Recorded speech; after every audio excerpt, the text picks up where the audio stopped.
Assalamualaikum warahmatullahi wabarakatuh. Selamat siang dan terima kasih kepada Dewan Juri serta seluruh audiens yang telah menyaksikan perdebatan kali ini. Perkenalkan, saya Rudi Reina Sulaiman sebagai pembicara pertama dari tim oposisi pembuka yang dengan sangat tegas dan lugas menyatakan bahwasannya tim kami sangat tidak menyetujui mosi debat kita kali ini yang berbunyi, Dewan ini percaya bahwa digitalisasi merupakan solusi bagi permasalahan pendidikan nasional.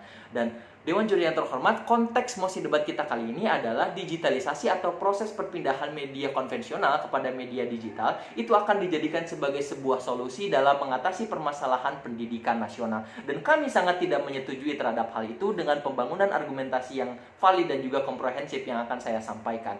Dewan Juri yang terhormat, adapun hal-hal yang akan saya sampaikan pada kesempatan kali ini, yang pertama adalah paparan sanggahan, yang kedua adalah penjabaran status quo saat ini, kemudian yang ketiga adalah masalah pendidikan yang sebetulnya menjadi urgensitas paling penting dalam dalam menjadikan solusi dalam permasalahan pendidikan saat ini. Kemudian yang keempat adalah argumentasi berdasar fakta dan data. Kemudian yang terakhir saya akan memberikan kesimpulan dan closing statement tentunya Dewan Juri yang terhormat.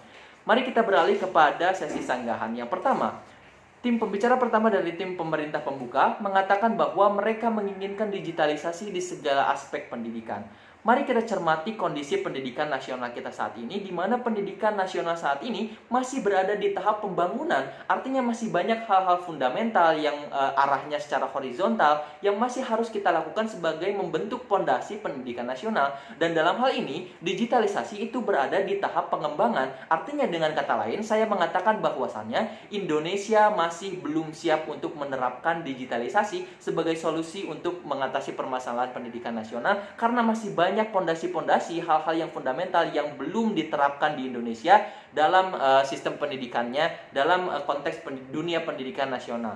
Kemudian selanjutnya Dewan Juri yang terhormat, pembicara pertama dari tim pemerintah pembuka juga mengatakan bahwa masih banyaknya atau masih rendahnya etika dan masih banyaknya perlakuan hate speech dalam menggunakan media dan lain sebagainya, dan mereka meyakini bahwa adanya rendahnya etika dan lain sebagainya itu dapat diselesaikan dengan digitalisasi. Justru Dewan Juri yang terhormat, jika kita cermati lebih dalam, adanya rendahnya etika, kemudian masih banyak perlakuan hate speech dan lain sebagainya, itu menunjukkan bahwasannya para pelajar, para peserta didik masih membutuhkan pendidikan karakter, yang mana pendidikan karakter ini akan menjadikan mereka paham bagaimana caranya berpendapat di media sosial, kemudian bagaimana cara menghargai orang lain dan lain sebagainya. Itulah yang menjadi solusi untuk mengatasi rendahnya etika, kemudian untuk mengatasi hate speech dan lain sebagainya, bukan dengan digitalisasi. Dewan Juri yang terhormat, izinkanlah saya juga akan beralih kepada pembentukan argumentasi yang sudah tim kami bangun.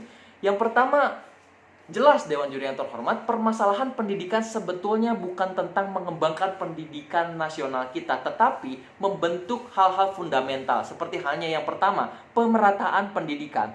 Kita tidak bisa menutup mata bahwasannya memang benar adanya bahwa pembangunan infrastruktur, pembangunan secara kompleks dalam dunia pendidikan di Indonesia masih belum merata di segala daerah. Masih banyak ditemukan di desa-desa tertinggal, desa-desa berkembang, banyak sekali mereka-mereka para peserta didik yang masih belum mendapatkan akses pendidikan yang layak, sebagaimana yang kita pahami dalam Undang-Undang Dasar pasal 31 ayat 1 dan 2, di mana setiap warga negara itu berhak mendapatkan pendidikan dan pemerintah wajib membiayainya. Dan masih banyak faktanya mereka-mereka yang belum mendapatkan pendidikan yang layak, bahkan mereka-mereka yang masih harus bersekolah di bawah gedung yang di bawah bangunan yang ingin rubuh dan lain sebagainya. Itulah yang sebetulnya harus menjadikan perhatian utama pemerintah, bukan tentang pengembangan digitalisasi, tapi tentang pemerataan pendidikan agar setiap warga negara bisa merasakan pendidikan yang layak secara utuh. Dewan Juri yang terhormat.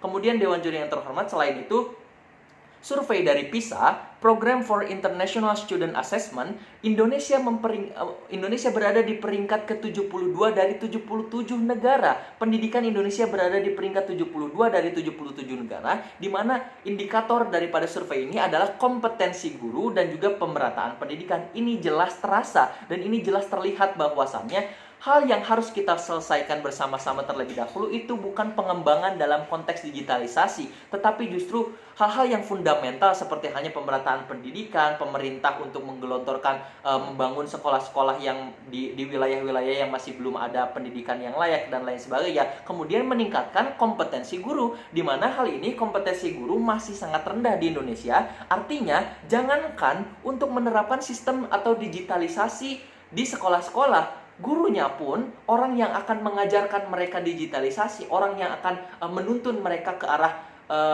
untuk membentuk etika yang lebih baik, itu masih kurang kompetensinya, apalagi dengan menerapkan sistem-sistem terkini, sistem-sistem terbaru. Dan masih banyak kejadian, Dewan Juri yang terhormat, guru-guru atau dosen-dosen masih belum mengerti terkait dengan sistem pelajaran yang berbasis komputer yang sedang berkembang saat ini. Itulah mengapa sebetulnya digitalisasi bukan merupakan solusi dari permasalahan pendidikan nasional saat ini, Dewan Juri yang terhormat. Dan marilah kita beralih kepada pembahasan solusi mengenai mosi debat kita kali ini yang akan saya sampaikan, yang murni akan saya sampaikan tentunya. Pertama, kembali lagi, solusinya adalah dengan melakukan pemerataan pendidikan. Dan bagaimana mekanismenya? Mekanismenya adalah dengan memanfaatkan gerakan-gerakan relawan pemuda yang tentunya sedang marak saat ini untuk untuk mengajarkan mereka-mereka yang belum mendapatkan pendidikan yang layak, kemudian belum mendapatkan akses pendidikan yang mumpuni, infrastruktur dan lain sebagainya. Dengan memanfaatkan gerakan relawan para pemuda ini justru akan mendorong kecepatan pemerataan pendidikan. Dan inilah yang sebetulnya harus dijadikan solusi untuk mengatasi permasalahan pendidikan nasional, bukan digitalisasi. Sekali lagi, kami tidak menyatakan bahwa digitalisasi itu buruk, tetapi Indonesia belum siap untuk menerapkan digitalisasi sebagai solusi mengatasi permasalahan pendidikan nasional, Dewan Juri yang terhormat. Kemudian solusi yang selanjutnya dalam konten pendidikannya adalah pembangunan karakter, seperti yang sudah saya sampaikan tadi, bahwa konten pendidikan yang seharusnya kita agung-agungkan, yang seharusnya kita perkuat di era pendidikan modern ini bukan digitalisasi, tapi bagaimana etika terlebih dahulu, pendidikan karakter lebih dahulu, sehingga para pelajar peserta didik mampu untuk mengembangkan dan juga mampu untuk memiliki karakter dan juga etika yang tinggi. Kemudian barulah mereka untuk mengembangkan di media sosial. Demikian yang dapat saya sampaikan. Terima kasih. Assalamualaikum warahmatullahi wabarakatuh.